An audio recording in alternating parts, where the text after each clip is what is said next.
The following podcast contains sensitive topics and subject matters, including mental health discussions that may not be suitable for all audiences. If you feel you need support at any time, please call the National Suicide Prevention Hotline in the United States, 800-273-8255, or your country's crisis center. This podcast is a member of the Voices of Wrestling Podcasting Network. Visit voicesofwrestling.com to hear the rest of our great podcasts, as well as show reviews, columns, opinions, and updates across the world of wrestling.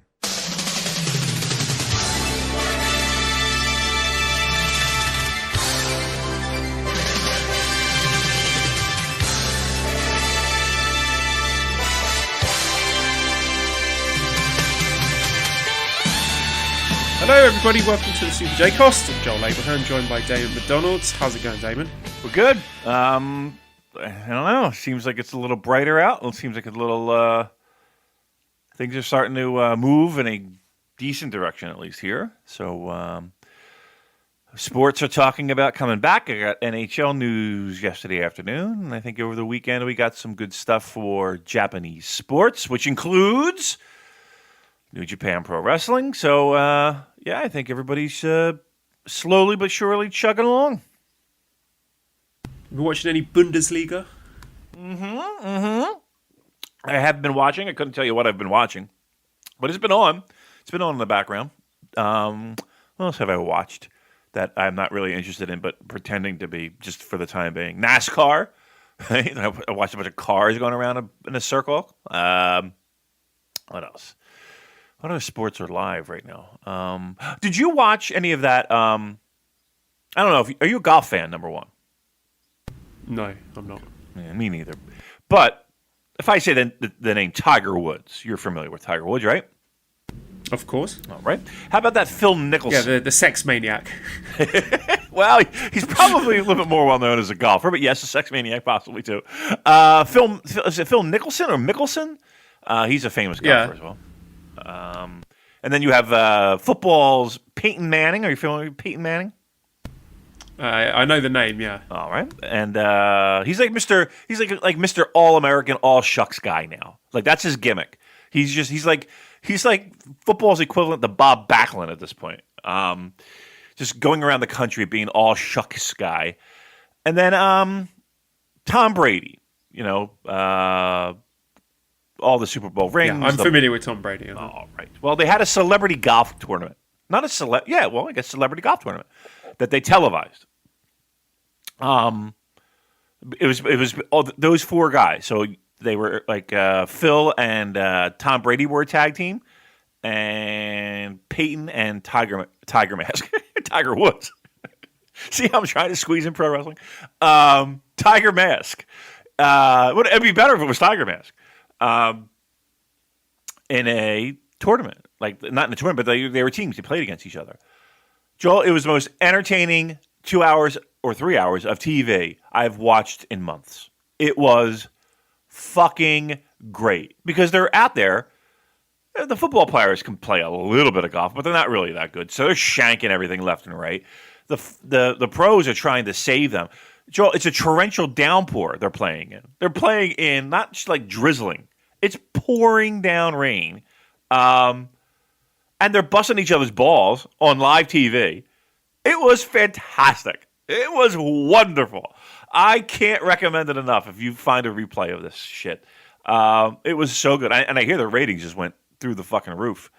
So that was my interesting week. That was my most interesting thing of all week. I've watched bits and pieces of the Bundesliga, but I don't really care about any of the teams, so hard to get emotionally invested. But I'm sort of doing a bit of a U-turn on the idea of the Premier League coming back, putting to one side the safety concerns of it. When it's your team taking part in competitive sports where there's things at stake, I think I would still find that exciting to watch. So the prospect of Arsenal getting back in action, even if it is in an empty stadium, I can't lie, I'm looking forward to it actually. Yep. I mean, Joel, yesterday the league and the players' union agreed on a 24-team playoff system for hockey to come back. Now, again, no dates. Everybody's speculating on dates. You'll need a training camp. There's still the medical concerns, all that. But in principle, the league has agreed that this is how we're coming back. And we're coming back to this. And you know me and my fucking tournaments. I love them. So the idea and the prospect of we're just going to start, boom, July, and we're going to fucking duke it out for the cup, I love it. I don't. And here's the thing: there's people that bitch and moan about like it's like complaining about a beautiful woman who's wearing ugly shoes. Like, you're getting fucking hockey back. Don't bitch and moan about it's not, the sanctity of the. Shut the fuck up. Shut the fuck up. We're getting guys on the ice hitting a puck. Can't wait. Oh my Lord. So yeah, it does seem like you're getting these little tastes of your life back, which is very pleasing. I mean, there's still plenty of ways to go here, Joel, right? I mean, let's not kid ourselves. But if we're trying to put a fucking smile on a piece of shit, smile's looking pretty good right now. I'm not going to lie. Pretty smile. I like to smile. Well, let's pump the brakes on that, because I do feel we should start with the news that came out on Saturday of the tragic death of Hana Kimura at the age of 22. So Hana was a terrific wrestler, incredibly charismatic. She looked certain to be one of, I mean, if not the biggest star in Joshi. You and I, Damon, we were fortunate enough to see her wrestle twice. We saw her in New York at Madison Square Garden. We saw her on the pre-show at Wrestle Kingdom 14. So this news is...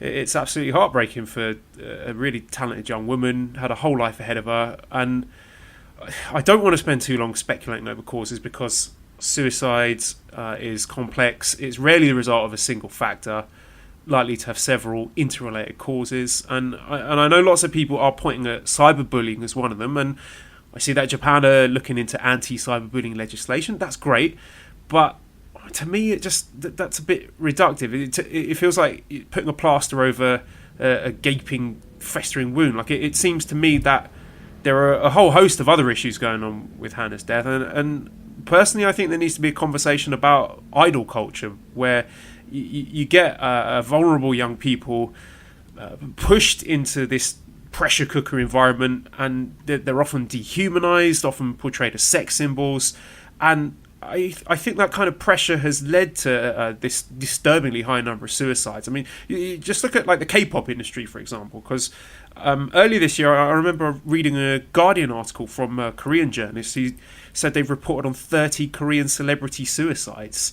So, you add to that the challenges of being mixed race, as Hana was, depression in a part of the world that maybe isn't the most educated or understanding about mental health problems, the intense scrutiny of being on reality TV, and reality TV's got their subsection of fucking scumbag fans, which itself has led to suicides. I know the Love Island TV show, that's led to I think 3 suicides in the last year, and then I mean on top of all of that, of course, there's a coronavirus and all the extra stress and worry that's caused with us locked in our homes, worrying about our health, families, jobs, futures, things like that. So, I mean, it's easy to see why a sustained campaign of people saying vile things on Twitter following. I mean, it sounded like a pretty innocuous altercation with a housemate on this terrace house show. Apparently, she shouted at someone for accidentally shrinking her Wrestle Kingdom ring gear or something like that. But it's like you throw that flame onto the tinderbox and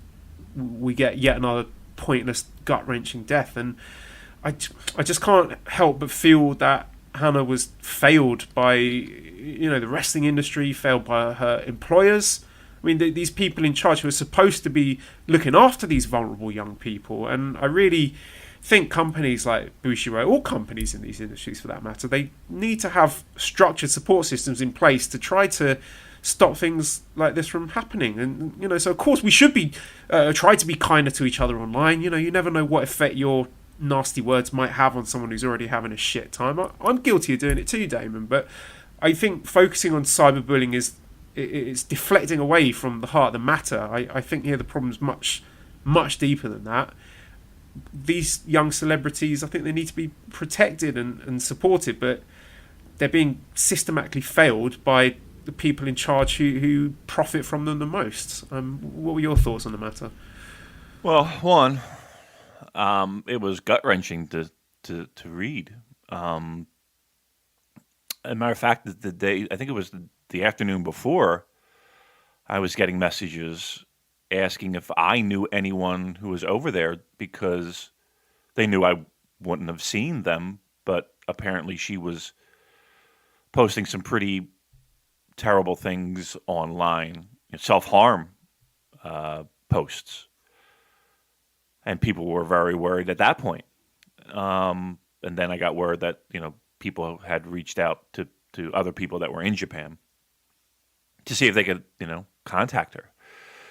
So I kind of put it aside at that point. I don't know if I knew anybody that would be able to help, to be very truthful in that matter, but I kind of put it aside, and then to wake up and learn what happened in those hours is gut wrenching. 22 years old. That's you take the pro wrestling element out of it. 22 years old. I mean, you don't even know what you can accomplish at 22 years old. You don't even know what life will and the joys of it will bring you, and the heartbreak and the sorrow, but that's what life is. All of it. And to have that taken away is it's heart it's just gut wrenching, heartbreaking. I agree with you in a lot of sense. I'm not familiar with a lot of the pop culture, and what these let's be honest here, with these young men and young women have to go through. And if it's anything like it is in the States, that you see that in this, just they just churn out these kids for profit. And this is not a knock on that cult.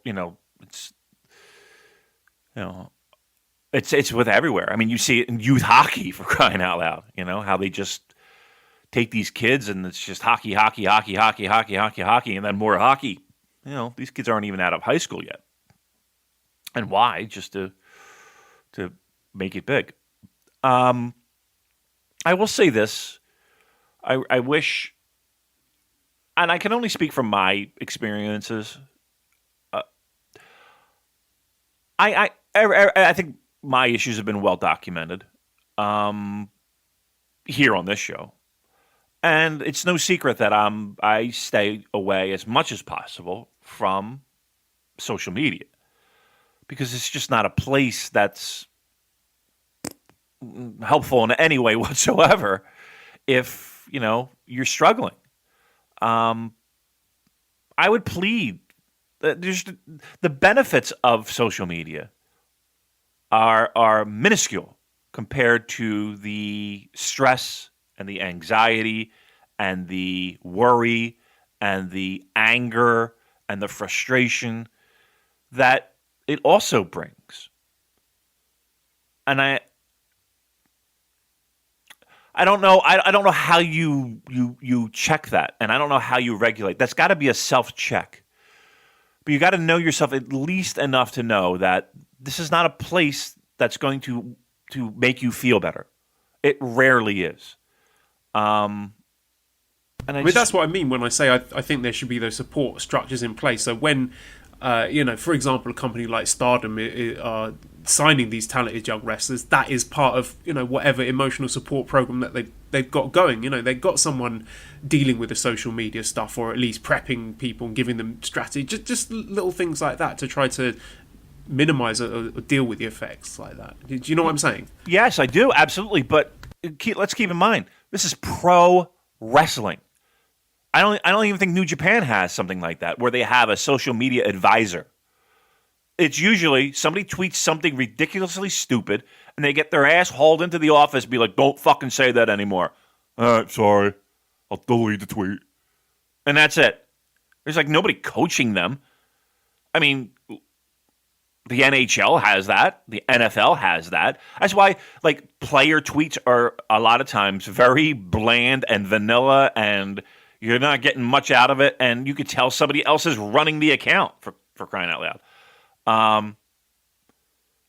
So my point being that if you then take all the issues with that and then add all the emotional baggage and strain that comes with being a young Joshi wrestler in the public eye, you know, especially going on reality TV, yeah, I agree. That would be perfect. That would be ideal, wouldn't it? What's the likelihood of that happening, though, Joel? Not very. I just, I saw, is it Rossi, his comments, he was very quick to point the finger at cyberbullying, which obviously played its part. But again, it just seems to be passing the buck, really, where I think there should be more support systems in place. That's just. I would love it. I would know what I would love in the United States. I would love mental health support systems. Period. Right? That weren't trillions of dollars in cost. Right? That would be wonderful too. I would love that.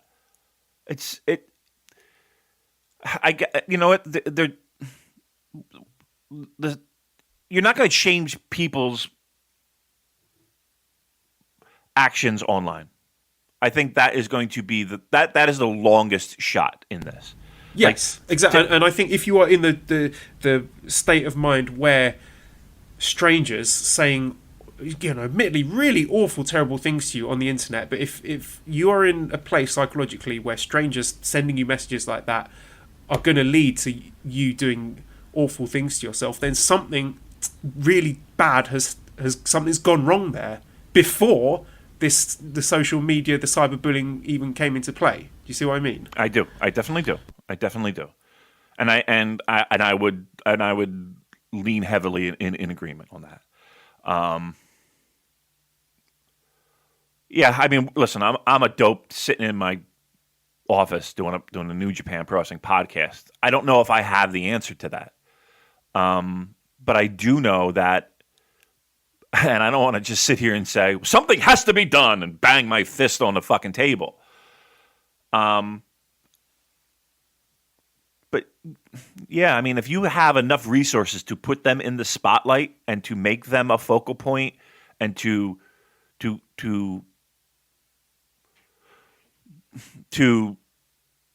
make them a target, I guess, then you have enough resources to support them when the shit hits the fan.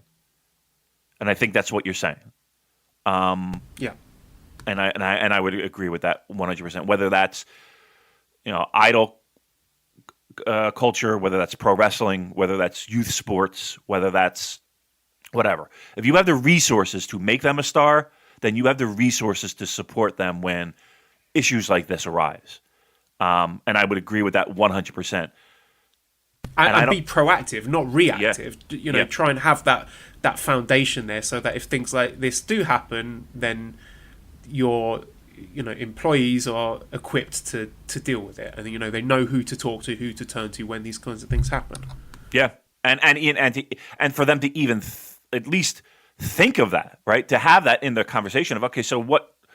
Because it's not 1976 where we're just trotting out, kids to sing and okay, whatever happens. I hope we lived in a different time.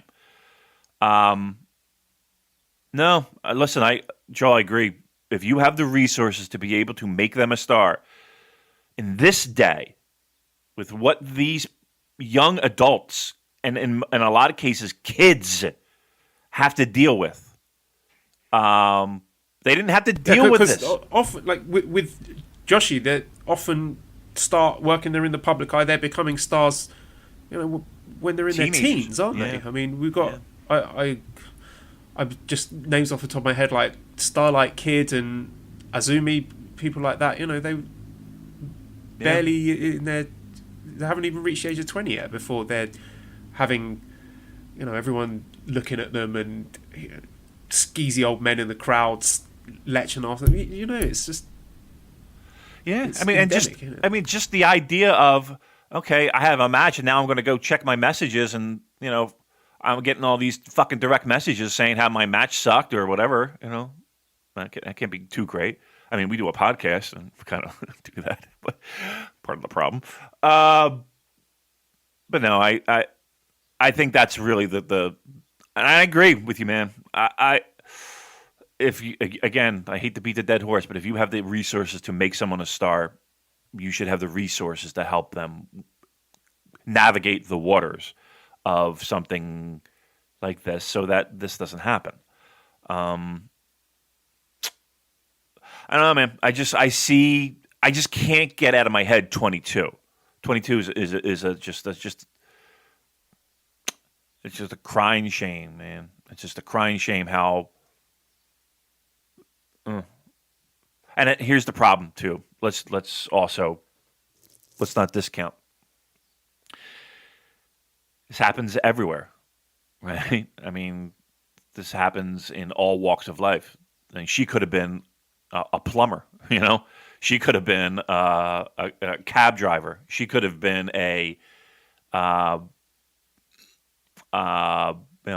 whatever, working in a shop and going through it. So,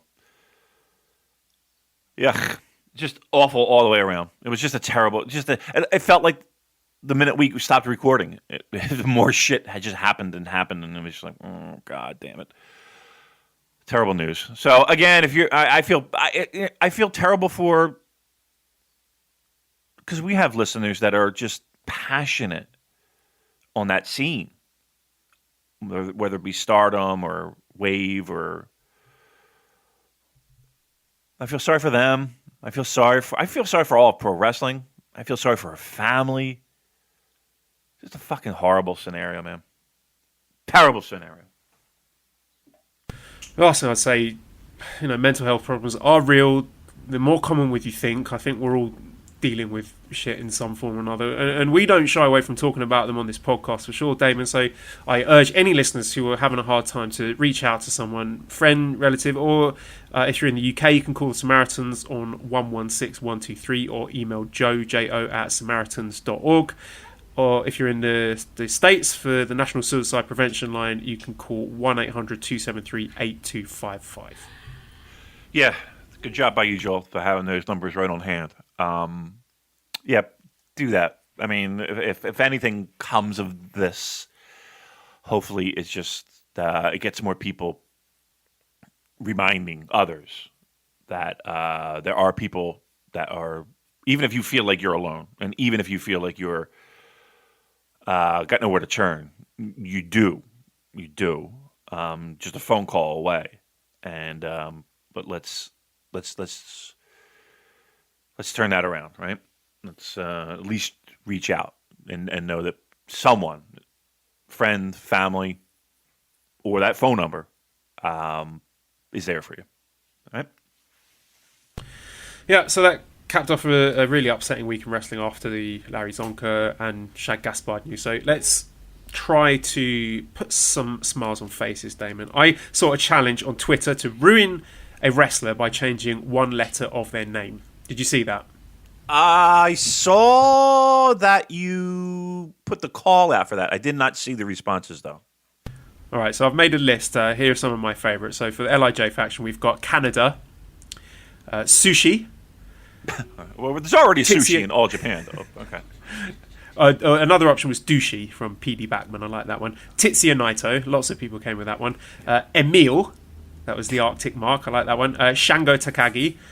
And then instead of Bullet Club, we got Ballet Club from Cola Blue 3 with Jay Shite, Mangaloa, Kunta, Tamatoga. That was AJ Scherer. Taiji Fishimori. Bad Cuck Farley. That was Andrew Rich with that one. I love that one.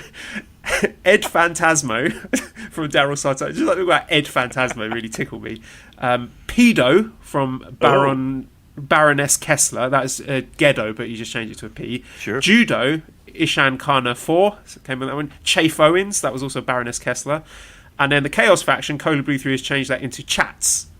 Just by replacing the O with a T. Where we've got Kazuchika Okaka. That's from Raddad 8888. Hiroki Toto. Instead of Show, we've got Shy. That's from Kuni Saito. And instead of Yo, we've got ROH from Huchopcha. We've got Jockey Romero from A. Craig 2031, Tori Yano from Ben Hallahan, Sad Mikey Nichols, Robbie Bagels, Nostradamus, Tomohiro Fishii, and then it says Suzuki-gun, we've got Suzuki Fun. That was also Cola Blue 3. Headed by Minor Suzuki, that was El Hijo del Taco, Yak Saber Jr., that was also Cola Blue, Doody, it's Jeff Fox writer, and Miho Ape from Too Real For You. Some others here, Ryu P, Cola Ibushi, Dolt Cabana, that was Bad Dream Jeff, who also came up with Jeff Combe, Blip Gordon. I've got Farty Skull, Juice Bobbinson, that was Oz Opinionist, Dave Pinley, Yogi Makabe, that was Commando Wraith, Tiger Musk, John Foxley, that was also Cola Blue, Jenny Omega from Aces of Ring VN, BJ Styles, Ishan Kana 4, Shinsuke Nakamura, and Bam Bam Gigolo, that was Nose Penis with that one. Nice. Giant Baby, The Great Mutt, those two were from Cola Blue as well, Jushin Thunder Luger, Wild Penisus, that was El Hijo del Taco, and Carl Botch. So thank you for all of those. Some of them really, really did make me chuckle. Bad cock volley. might be my favorite one of all of them. That you said that was Andrew? Yes, that's right. He's a fucking legend. Oh my god, what a ray of sunshine on these cloudy days. Andrew motherfucking Rich. What a guy. Classic. They were some funny ones. Good job by it looks like he got a lot of participation. Jay Shite. That's pretty funny too. We got a funny fucking crew. We got a funny fucking crew of listeners. Great job by everybody. All right, it worked, Joe. Put a little smile on my face. I like that. Let's keep it going. Okay, so bit of good news coming up from Japan. The state of emergency in Tokyo is over for now. The guidelines for pro sports say that from June 19th, you can have empty arena shows. So this is just guidelines. Like, it wasn't illegal to have empty arena shows, but they weren't. They couldn't like ban it from happening, basically. But now this is just their advice. So you can have empty arena shows from June 19th. From July 10th, you can have 50% capacity shows up to 5,000 fans. And then from August 1st, you can have 50% of the maximum capacity of any given venue. So thinking about what this means for New Japan, I mean, New Japan kind of drew the line in the sands, and they wanted to, their social responsibility as one of the industry leaders to do the right thing and err on the side of caution. So I don't expect them to be rushing back into having shows with fans in them. I think they will probably be one of the last companies to do that, and I expect they will follow the guidelines that Harold May set out in that video that we discussed last time. So there will be a few empty arena shows from the dojo, or maybe even Korakuen Hall, and maybe even some from the LA dojo, because they've got a lot of wrestlers there. And then maybe in the next month or so we might start seeing fans coming back to shows, and a lot of people have been saying, why are they doing the empty arena shows? They should just wait until they can have fans. I'm starting to accept at this point that the empty arena shows are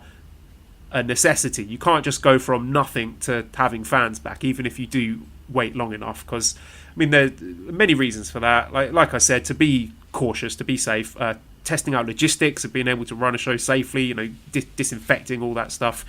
And any other option would be a waste of money at this point, because if you are running a show in a venue with fans, you need to hire the arena to start with. You've got to pay all the temp staff, you've got to pay for security, transport, hotels for the wrestlers, and none of that will be covered by the gate money if you're only having 50% of the fans there. So like I said, we might get some empty Korakuens, because even when New Japan were running the last few shows, like on I think it was the Nakanishi retirement leg, they were following all the safety procedures that are in place now.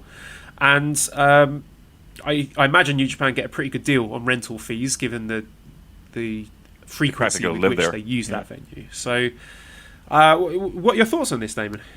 Well, let's skim the surface first, and then we'll dig deeper. I'm thrilled. It's a first and even second step into getting New Japan Pro Wrestling back into our lives. I'm doing it in a responsible fashion and doing it in a way that benefits not only the fan base but also the staff and the workers themselves. Everybody would love to see this massive comeback, this big show, and where everybody's got their working boots on and they've had 3 months of rest and they're just pining and raring to go. But I think everybody needs to have that little bit of warm up. I mean, you're right. There's new procedure. Pro wrestling's going to look a little bit differently from a live event perspective, and I think a lot of events will look a little different with new procedures and new protocols that need to be followed. So they're going to try it out first, and I think that's okay. That's good, right? Let's make sure we get it right when we're at full capacity. Let's make sure we're not making any mistakes at that point. But everybody's going to have new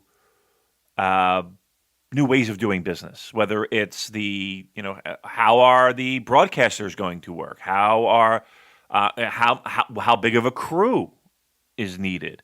The setup, the actual arena staff.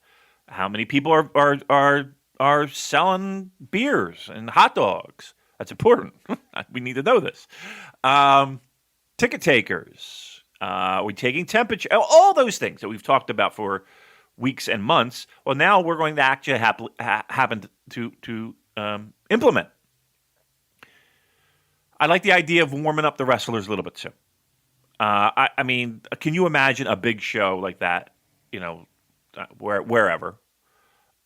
Jumping right into the fire, a big show, and then, who was it? Was it Phantasmo who sent out that tweet of that first flat back bump? I'm going to be dead or something like that. I'm not getting up. I'm just taking a 3 count, which is true. I mean, we're hoping that everybody has done the right thing of staying in shape, doing what they can on workouts, etc., etc., etc.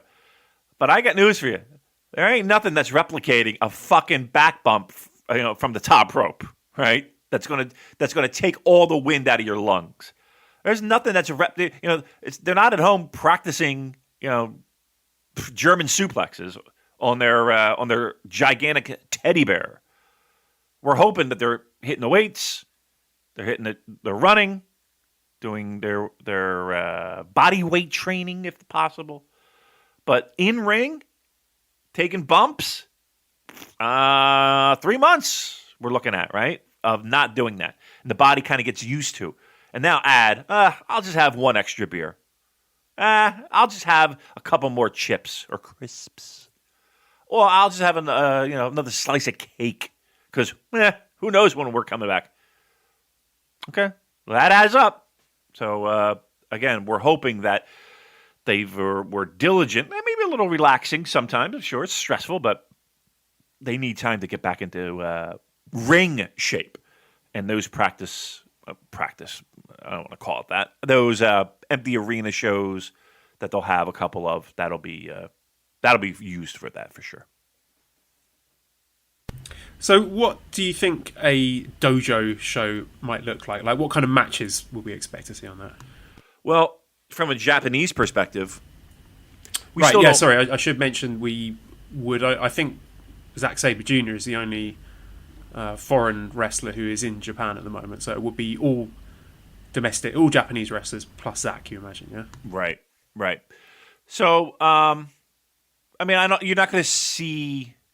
I can't imagine seeing major matches empty. You would assume that big matches are going to be held off for at least half capacity arenas. Right? You're not going to give away like Hiromu and Naito on a empty arena show. I can't imagine that happening. So I think you'll have maybe in the U.S. anyway. I mean, Well, Moxley can't work in the U.S., can he? No. Yeah, I don't know. On that topic, Damon, there was a bit of scuttlebutt about maybe opening that forbidden door. There's been a lot of chatter from the Bullet Club guys that maybe there's going to be some sort of angle involving all these Bullet Club wrestlers who are stranded in the States, maybe running a little angle with AEW, saying, just to give them something to do. Do you think that, this coronavirus thing and the travel restrictions in place may have opened that forbidden door?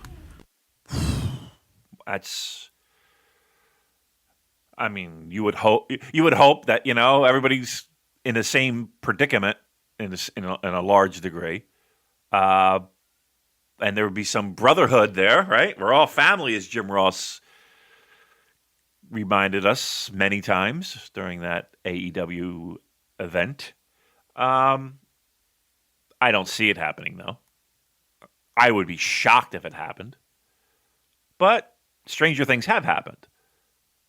I don't see it happening, though. I think, again, you'll see the dojo shows. You'll see Bullet Club members in there. I think Jay White is in the U.S., so you a very good possibility you would see him on the U.S. shows. But it's the travel restrictions. You're not going to see a lot of. Was it 14-day quarantine? Did they still have Japan? I think certain countries are not actually allowed to enter the country at the Period. moment. Right. Okay. Yeah. So until that's done, you're going to see, I don't want to say a limited roster, but you're going to see. I think you're going to see a lot of tags, and you might see maybe a tag title defense. Keep in mind it is Tanahashi. Yeah, see, I think they wouldn't they want to save that for when they got fans back. I think so too, but maybe not against somebody big. Something like, I don't know, Nagata and Tenzan or something. I don't know, or Tenzan and Kojima or something like that. But yeah, I think you'll see a lot of multi-man tags and a lot of young lion matches and stuff like that, just to warm up the pot a little bit. And again, maybe just something to throw a bone at people, something along the lines of that, or maybe like a. Can we do a never title defense? Would you go that far? I would use the empty arena dojo stuff as a kind of like a road to tour. So you're right. building up your new storylines. I wouldn't have any title defenses in the dojo, no, but I would be building up those stories. So have like Zack and Taichi opposite Tanahashi and Ibushi in the big 10-man tag matches, and then aiming for when you do eventually get fans back, even if you're just going to get 1,000 people into Korakuen, I think it would be a really cool main event for that first show when you got some fans back to put on a tag title defense, Tanahashi Ibushi versus Zack and Taichi as your main event, and maybe you throw in a never title defense in the same show. I think that could be a good co-main event. Shingo defending against Hinare or someone like that. Yep. Wait, is Hinare there? I don't think he is. No, I think Hanare's in New Zealand, I think. No, wasn't he in Thailand first? Like when this all first went down? It was at one point, yeah. Yeah. I think it's funny that we're tracking Hanare. Where's Hanare then? Here's something good, though, that came out of this, Mr. Joel Abraham, is we do have the opportunity. Now, again, we're going to use these dojo shows and these empty arena shows, and I think the best use of them is going to be refreshing people's memories. Again, we're going to have 3 months without this, and I think even for people who are passionate followers of this product, we all kind of need a little. Oh yeah, that's where we left off, and oh yeah, this is happening, because there was some changes that were going down in the beginning of the year. So it would be good to kind of refresh that, right? But we also have the opportunity here, and New Japan has the opportunity here to reevaluate where they were going, right? We do have options to kind of mix things up a little bit, change things up a little bit, and hit a reset button when normally in March, April, and May and June, you don't have that opportunity. It's you're barring injuries, it's full steam fucking ahead to G1. So you do have that opportunity to say, okay, do we want to hit a reset on this program? Do we feel like this is not going to work out in hindsight on this program? You do have that flexibility that you didn't have before when it comes to booking New Japan. The other thing is this. When we come back, and it feels like we're coming back July, August. I hate to bring up a letter and a number. So is that when you say July, August, you mean shows with fans? Yeah. Or empty arena? Yeah. Well, I mean, August, I would say by August, we're looking at fans, right? Yeah, I would expect so. Right. And again, we don't know which course this fucking virus is going to take, and it all depends on that. I would hope we would not have more flare-ups and everything's under control, but in an ideal scenario, we're looking at late July, August, people starting to congregate inside buildings, specifically for New Japan Pro Wrestling. We are in G1. We are in G1 season. Now, I know that we were going to move it because of the Olympics this year, but we're in G1 season, traditionally. Are we doing that, Joel? Are we hopping right into G1? And I know that it's been floated about, and I know we talked a little bit about it last week, but I think I got a little bit more warmed up to it. The idea of running in tandem G1 and Best of the Super Juniors. That's a lot. That was something that Hiromu mentioned, isn't it? He said he's had, quote, the wild idea of holding a junior and heavy festival at the same time to hold Best of Super Juniors and G1 at the same time in October, with each tournament final taking place on the final day.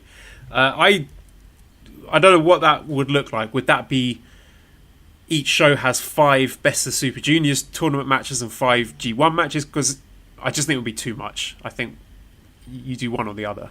And to answer your question, yeah, I think you do the G1. Why not? Even if it's just half capacity, you got the venues booked.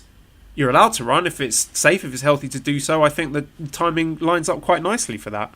I do too. Imagine coming back for fucking G1. Imagine that being dropped right on in. That's pretty great. It's almost like a start of a season, isn't it? It's right. And I wonder actually if you could use that Hokkaido tour and try and sort of squeeze the Best of the Super Juniors in there somehow, or I don't know if they might just hand wave Best of the Super Juniors at this point rather than mess up the booking plans that they already have. Yeah. Again, I'm hoping by that point travel restrictions are eased, because you're going to have to bring in people for both. But imagine that. Imagine sitting outside in your backyard, turning on some fucking G1, along with hockey return, along with football return, premiere, along with basketball return, along with the start of an NFL season, or at least training camps. This potentially, Joel, has the greatest summer ever written all over it. You know that. Between everything opening up and everything, the restrictions being lifted, people are raring to go. I know you've seen pictures of people just raring to go. Not being responsible, when I say that, but raring to go. This might be the greatest summer in the history of summers. This might be, again, we might be going back to Roman orgies. I'm just saying. I love the way the tone of this podcast, even within shows and between shows, just lurches from like abject misery to unbridled optimism at the drop of a hat. But that's my life, quite honestly. That's literally, this podcast is a direct reflection of my mindset on a daily basis. You know what I really miss? I miss... never mind. I'm not going to tell you what I really miss. I miss a lot of things. I miss... I'm curious now. Maybe you text it to me. I want to know what you were going to say. No, I'll text you. All right, well, I'll tell you what. I've got some three questions I'm going to lump together. Okay. There's stuff that we've sort of skirted around. So Shane says, what would your ideal 2020 NJPW calendar look like after the restart? Rye says, could you see New Japan running the best of the Super Juniors, even a version with fewer participants, across July, August to fill the G1 void left by rearranging the calendar to accommodate the Olympics? And Andrew says, with potential for shows soonish, do you think New Japan can still fit in the G1 this year, and in what sort of format? So just mush all those together, Damon, and you give me your vision of what New Japan looks like for the rest of this calendar year. I say summer G1. We run G1 like we ran it before. So that change up to the autumn months might be scrapped. We'll do that next year when the Olympics run. So it's G1. Best of the Super Juniors, you can. I feel like you can. It might be condensed. But it's everything that you would see normally in a. I think you scrap World Tag League. If you're gonna trash one of them, that's the one you're trashing. You don't have enough time for World Tag League. I'm going to be honest with you, and it's gotten to be the point where it's, aside from the finals. Yes, there are good matches. In this year, if you're gonna fucking throw one in the bin, it's World Tag League. So you do G1. Somehow you're fitting in that best of the Super Juniors in there, and then you're off. It's what you got, maybe one or two big shows. After that, maybe sticking another one in lieu of World Tag League. Maybe you do best of the Super Juniors in December. That's what I was going to say, because I'm just thinking the venues are already booked, right? And with the state of the world as it is, you're not going to be getting any foreigners coming over for Best of the Super Juniors, so it's going to be like a pared down version of it. Right. So you could either run this smaller Best of the Super Juniors with the Japanese wrestlers that you've got in place of this Hokkaido tour, using the Hokkaido venues, or you wait till December, use the World Tag League Tour venues, and then you've also got a chance of maybe getting some foreign wrestlers back at that point. So I would just think if they have all those G1 venues booked for October, then they're going to stick with that, because you got to think of the quality of matches they will be putting out there. Then that's going to kind of match up with the attendances they're looking to get, or at least 50% of that attendance, whatever the restrictions are at that point. So those are a couple of options there. And I think that the travel will, okay, let's just say that we're in November or October, and we still haven't had the lifting of the quarantining. You still need to quarantine, or whatever the case may be. I think you'll have enough time to at least plan to bring in people that you really wanted to bring in. So if that's a Ryu Lee, or if that's a I don't know, I'm just fucking spitballing names. If that's ACH, to be brought in, you're going to have time, right? All right, we're going to put you on the tour. We're going to pay you, but we got to stick you in a fucking hotel room for a week and a half, because of the, we got to self-quarantine you to make sure. But then, you're in. So they have enough time to plan for that. It's not like it's I got to stick in a hotel room for 14 days. We're not going to use you. You can still do that. You can still do it. Plan for it. So I don't think by that point you're going to have as many restrictions. Number one, and then number two, even if you do have restrictions, you pick the three guys that you really want, put them in a hotel room for a little bit, quarantine them up, test them, and away you go. All this is great. all this. I love talking about this. This is fantastic that we're actually talking about New Japan Pro Wrestling and what that might look like. I'm going to throw a little bit of a wet blanket on things. I'm going to ask you a question. Are they testing these guys every night?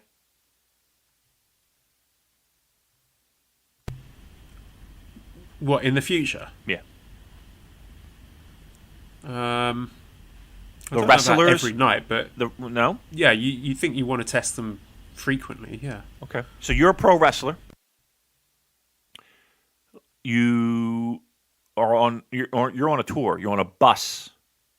You're traveling. G1. We'll use as an example. We're coming back for G1. We know what they put their bodies through. We know the close proximity they are to others. We know all of that. And again, this might be some of the things that they have to iron out with these empty arena shows, mind you. I know for other sports, Joel, they're testing every day. Every day they're tested. Or at the very least, every other day, something along, you're traveling to hotels. You might not be in contact with fans, but it sounds to me like it's a breeding ground for transmission of viruses. I don't want to hear it, Damon. Okay. No, that's not our problem. We're just here to talk about the wrestling. Right. We're not virologists. We're not. I'm just so sick of hearing about that I stuff. know, but it's gotta be. Let the company, let the professionals deal with that stuff. It's not our place to speculate about their safety protocols. It is our place to talk about their safety protocols because It's boring. it is boring. But if they don't do that, then this is all for fucking naught. You know that? I just want to. Yeah, but come on, this is New Japan. They've already established that they are going to do right by their employees, and they're going to take all the safety precautions necessary. They have done all the right things and said all the right things that make me have every confidence in them to do any kind of tour in the safest possible way. Okay. I think they've earned that trust and goodwill from us at this point. And I would agree, but again, if I'm fucking Gino Gambino and I'm sitting at home, that's got to be a question, right? I'm geared up. I'm ready to go. Okay, but what happens when the tour is over and I go home? Am I bringing shit back to my family? Right? Again, it's boring. I understand it, but truth be told, it's such a key component of this whole fucking thing getting off the ground that you can't just push it underneath a fucking rug. And again, I'm hoping that New Japan is going to do the right thing, and I hope they do test frequently. I hope they test frequently. I mean, can they get tests? Can they get that many tests? I don't know. Okay, all right. Listen, I'll put it aside, Joel. I'll put it aside.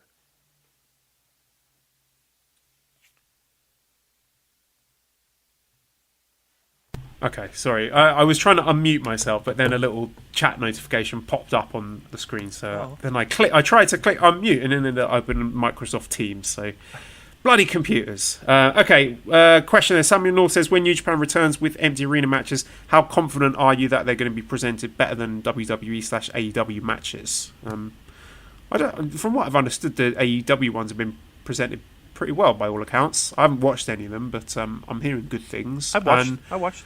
I thought. Listen, I can't. You're running big shows in front of no people, and they're making the most out of it. Again, I don't know how people can bitch and moan about even WWE to a certain degree. I mean, it's not my thing. But So have you heard what they're doing with their NXT wrestlers and their developmental talent? they're making them to go out there be fans. Is that what I heard? Yeah, from what I hear, standing non-stop for 10 hours, pretending to be fans. Oh, look, some of them. That's all they're going to get. That's their TV time, right? They better enjoy that. They knew what they signed up for. I say let them crash. Yeah. But I mean, if we're just talking AEW wise, I mean, I've enjoyed everything that I've seen. Again, I'm complaining about a beautiful woman who's wearing ugly shoes at this point. It seems anything that they give me, I'm taking at this point. If this were a different scenario, yeah, maybe I'd be a little bit more critical. But I think what they've put out has been fine at worst, and some of it I've really enjoyed. Even some of the goofiness that I would normally hand wave. I like that fucking Stampede match. That was just crazy, wacky pro wrestling. But I'm not gonna lie, I dug it.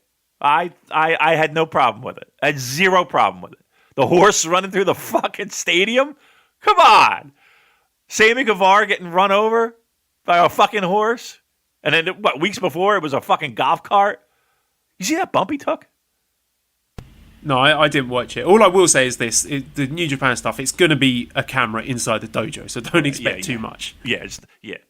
We're not. I don't think we're going to have a super dramatic, cinematic pro wrestling from out of New Japan. At least I hope not. But yeah, I mean, I've enjoyed what I've seen from AEW. I actually have. I think they've made the most of it out of an absolutely horrible situation.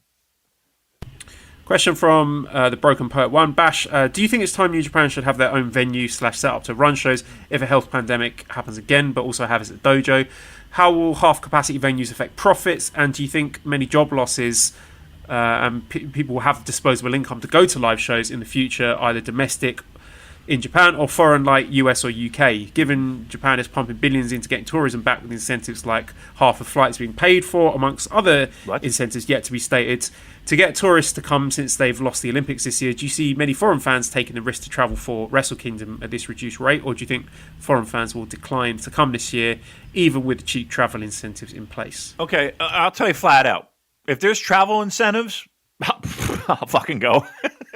Yeah, I'm telling you right now, if I can get a travel incentive, I'll fucking go. As of right now, there's no way I'm going. I don't know about you, but there's no way. Yeah, it's off the table for now. Yeah, it's off the table for now. So is London, FYI. I don't even know if they're going to have a concert, but even as of right now, London's off the table. Matter of fact, London's shit. What's that? I say good because London's shit. I know.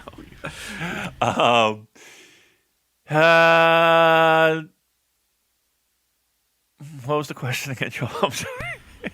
I think the gist of it was, will foreign fans want to travel to Wrestle Kingdom? And I think probably far, far fewer than did this year. Yeah, if my crew is a barometer, it's going to be much lower, number one. Number two,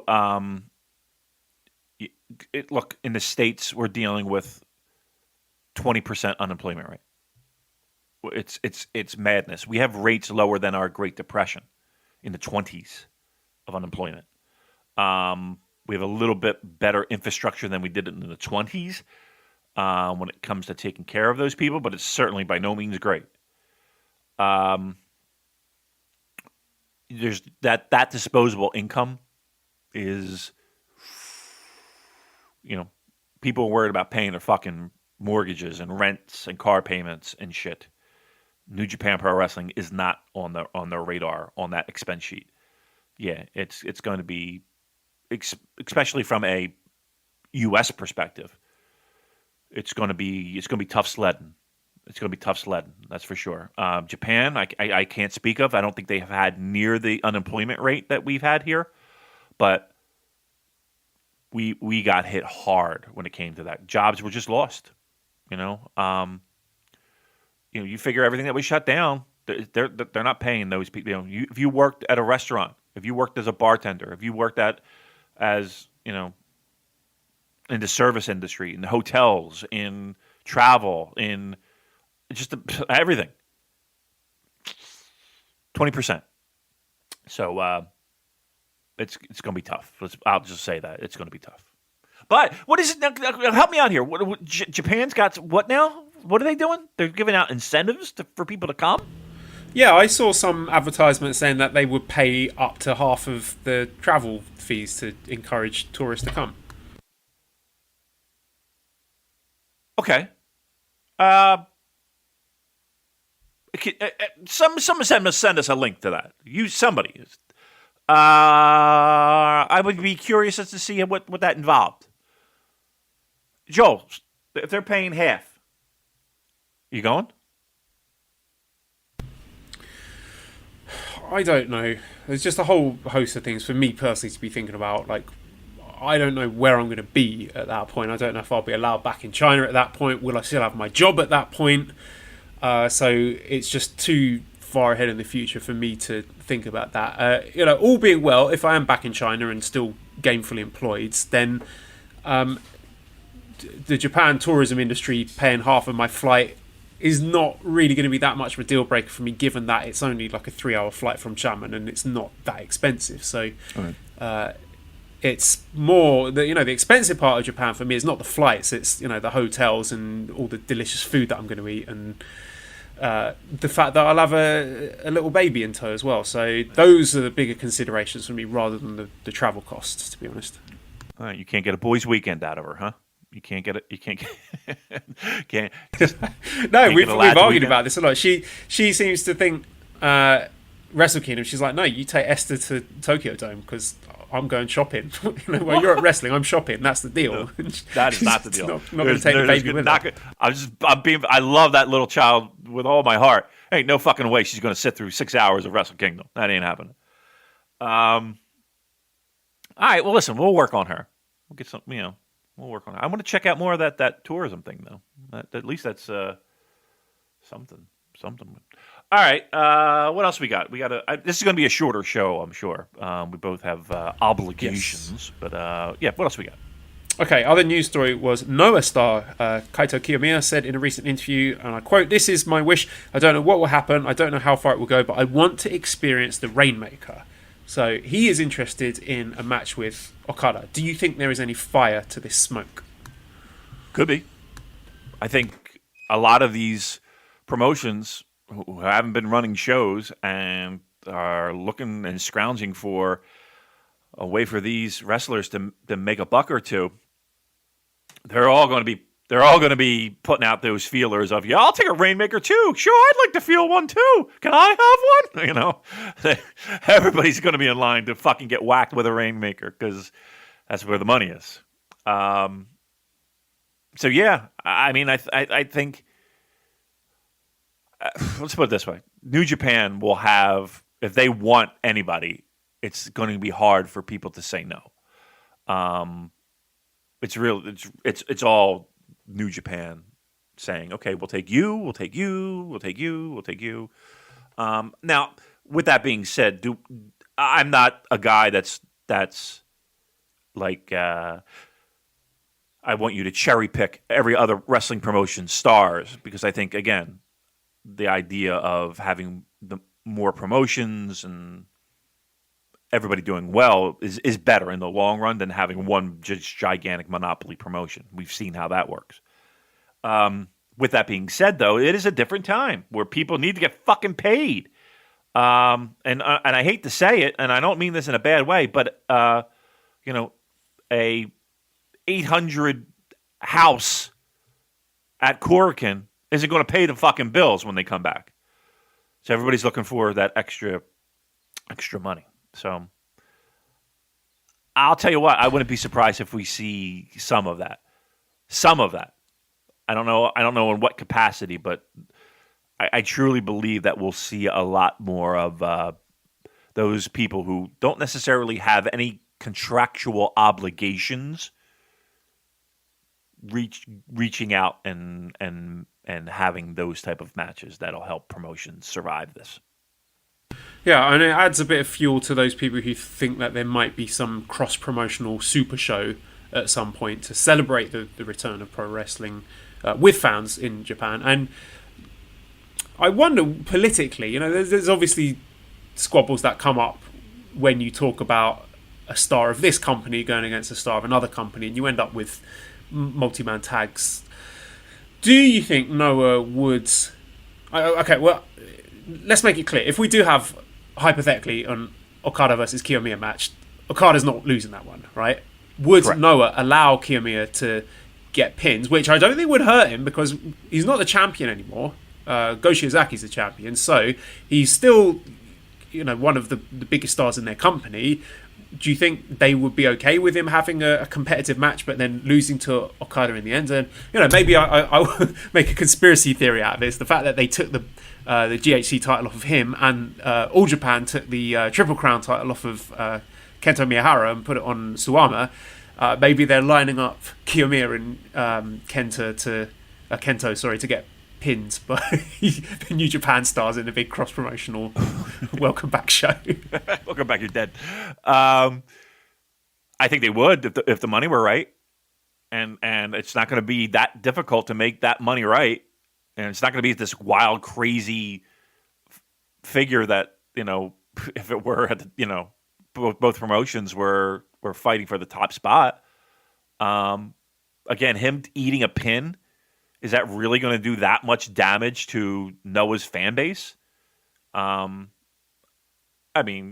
could see it annoying a lot of them, but would it hurt Kiyomiya's star power? I wouldn't, not at all. I think it would help him. If he has a really a great match with Okada and is competitive and maybe comes close to winning, then more eyeballs. I think it could be good. Yep, more eyeballs on him. Hopefully, that will then make it more eyeballs on the Noah product. And again, if the money's right, if it's at a house that Noah's not sniffing at on their own, and they're getting a cut of that, and I think again, it's not money talks, and if there was a way for Noah to bring in some extra revenue. I think they would sacrifice one again. He's not losing to fucking Bad Luck Fale. He's not losing to Mikey Nichols. He's losing to fucking the maybe not the top guy right now. If you want to say Naito has the title, he's the top guy. But I think he's still the ace, isn't he? Right. I mean, I think so too. So, but again, you're losing to him. You're not losing to some fucking bottom feeder. I think it's a pin that you're willing to take. You're not losing. Let's put it this way: Noah's not losing any ground by eating a pin from Okada. Right? They're not. Okay. Well, let's dig into some questions then. I am going to go to the Discord first. Nehek says the G1 Takayama Sasaki match ruled. What other Takayama matches can I seek out for more of the same? Oh, I mean that whole era. That's his style. I mean, I wish I could say that there was some nuance to his performances. That's it. That's what you got. I told you I went on a little bit of a journey, a YouTube journey, just reliving some of those matches. I mean, I hate to be the guy that's like, if you haven't seen the Bob Sapp, or even the Bob Sapp is a pretty interesting one. I'll get back to you on my favorite Takayama match. How about that? I think there's stuff, if I'm not mistaken, like he was one of these guys that felt like he was all over the place too. Noah and All Japan, it felt like he was everywhere. I gotta think, what would be my favorite Takayama match? Let me get back to you on that, because I have a couple that I'm trying to think of dates, and I'm sleepy, fucking tired. I can't remember dates. I'll get back to you, but I promise I will. Okay, there's a question here about if Drew Gulak were to come to New Japan, what would you do with him? But from what I understand, he's re-signed with the Fed, so he can eat shit. I'm not going to answer that question. Mark says, what do you guys miss most about New Japan / real wrestling? I miss going to shows, to be honest. I miss hanging out with my friends. I miss having a couple beers and watching a show. I miss the sound of the ring. I miss the thing I was going to tell you before that I missed. You know what I miss the most? I miss the sounds and the smells and the physical contact of other people. Yeah. Yeah, I'm with you on that one.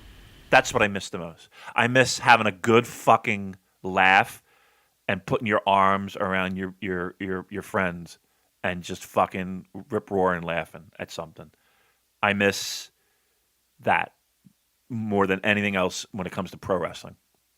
I miss having that. I miss looking forward to a show. I miss that. That was going to be my one. Having something to be excited about. Seeing those match announcements come out on the Monday afternoon, seeing them pop up on the website, and then that little buzz of excitement. Like, oh, can't wait to see that one. That's what I miss. Not having anything to look forward to. That's it. I miss anticipation. It feels like the emotion of anticipation has been completely removed from us, and I miss that feeling of anticipation. Liam says, Hiromu suggested doing G1 and Best of the Super Juniors at the same time. It's a bad idea. Make a 20-person tournament, 10 heavyweights, 10 juniors. Go nuts. So, this is an open weight tournament in New Japan. So, which 10 heavyweights and 10 juniors would you put in it? So, I don't. First, I will say I don't like the idea because I think that you're. I think in both. I think you're missing out. 10 heavyweights in New Japan. You know what I mean? Like, that's... I mean, right after you get the title holders, who else is... who's getting cut, I guess, is my question, out of the 10. That's tough. That's a tough one to swallow. And traditionally, the junior heavyweights are eating pins, right? I mean, I guess you could change your booking philosophy that you've had since 1972. I ain't going to do that. I don't know. I just don't like it all the way. I think you're limiting yourself a lot by doing something like that. I need time to think about that. I need to have a look at the rosters and do the question justice. So I'm going to stick a pin in that one for now. United Away says, question for Damon. After watching the Tanahashi versus Charlie Haas 2011 East Coast Invasion match from their New York date, my interest has been piqued about it being New Japan's first American shows ever.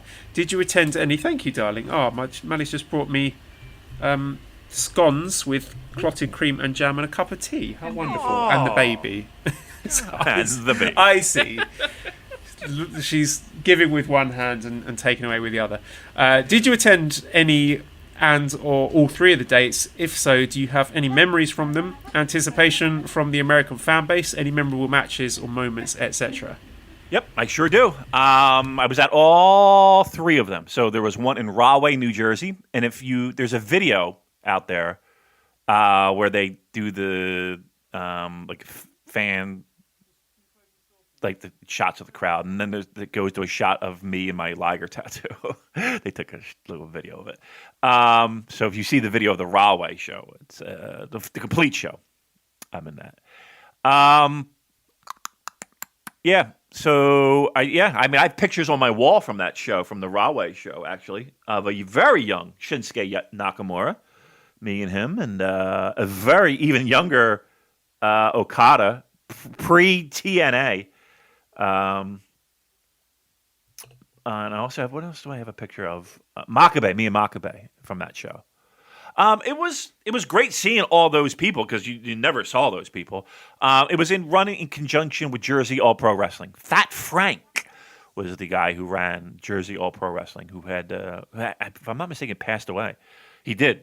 And I worked for him on a few shows for Jersey All Pro. And he was a nice guy. And every time I would see him at just hanging out as a fan, like wrestling conventions or at shows, he would recognize me and we'd always talk. I do remember the shows. I remember Tanahashi, and I want to say Davey Richards possibly was the Philly main event. Yeah, I know there were I saw the T-shirt from that fucking show. Kenny Omega was on that show, pre New Japan signing, so he was kind of doing tours at DDT. Kenny Omega was on those shows, and I remember Tanahashi. I remember Kenny Omega walking out into his fucking gimmick table, and no one was around him.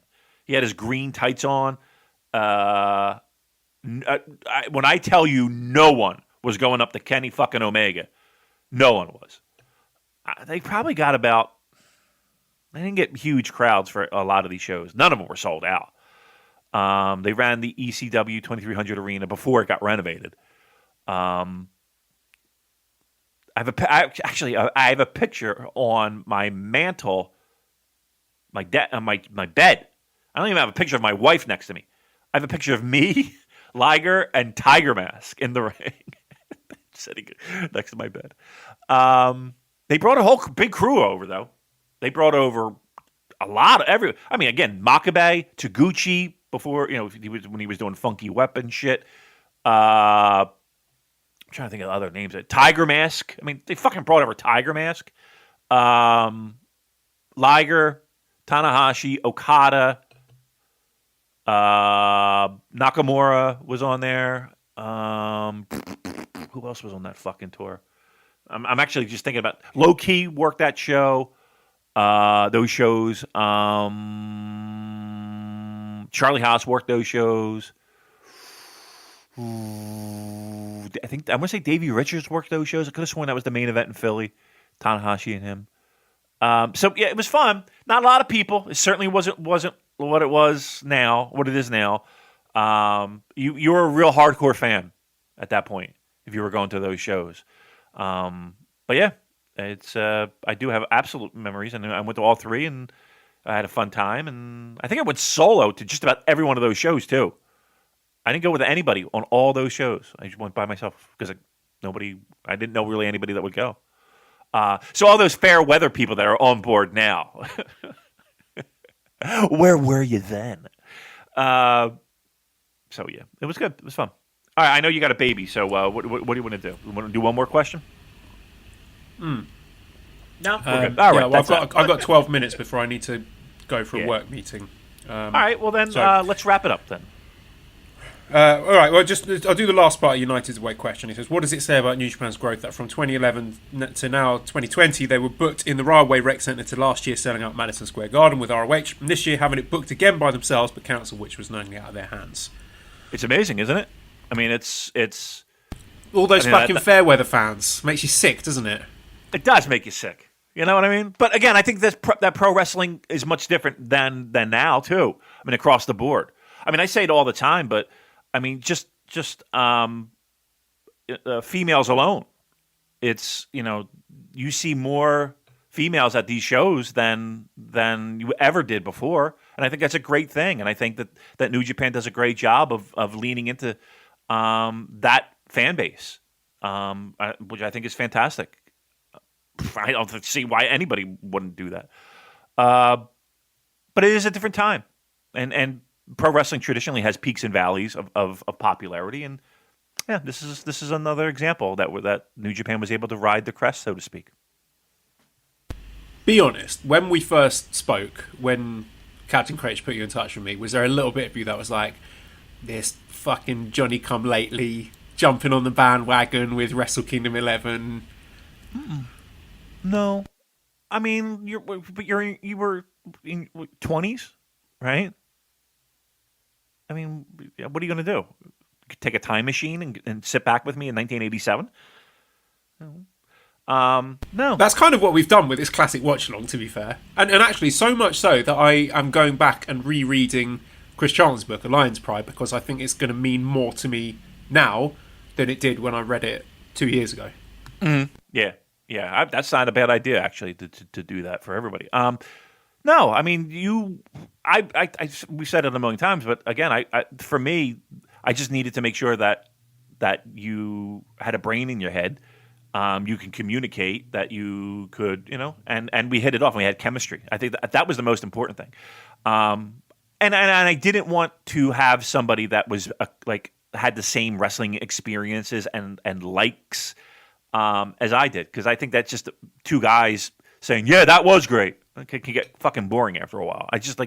I like the fact that you have a different background, you have had a different life, you have had different New Japan experience, and I think that was important to make this a little bit more of an entertaining show and to appeal to other people than another 40-year-old guy who watched old New Japan agrees with Damon. Okay, great. That would be a great title for the show. Right, and that was the last thing that I really wanted. So no, that did not cross my mind at all. Okay, well, let's wrap it up then. Yeah, you want me to do it? You got your hands bowling full. into the bedroom and be like, "Give me your wallet, give me your card." I'm being robbed here. All right, listen, I'll wrap it up. Listen, I can do this. What? Oh, go for it. All right, here we go. Well, listen, follow us on Twitter at the Super JCast. If you want to throw some money our way, there's plenty of ways to do that. I think we deserve it. Buy a t-shirt at prowrestlingtees.com/SuperJcast or Red Circle, where you can donate a couple bucks our way and show your appreciation for all the hard work that we do for your entertainment. I know that we had some heavy subjects this week, so again, we appreciate you hanging in with us. And we appreciate the fact that you hang in with us all the time during this. So if you're continuing to download us and listening to us, thank you very much. Editor Dan, support him, his band, Escape the Box. You can listen on Spotify. You can listen on Apple, whatever the fuck that is. Wherever you stream your music or buy your music, Escape the Box is who you want to listen to. Great stuff and great reviews they're getting as well. Anything else we got to talk about? No? All right. That's it. I'm going to do my Joel imitation. And goodbye.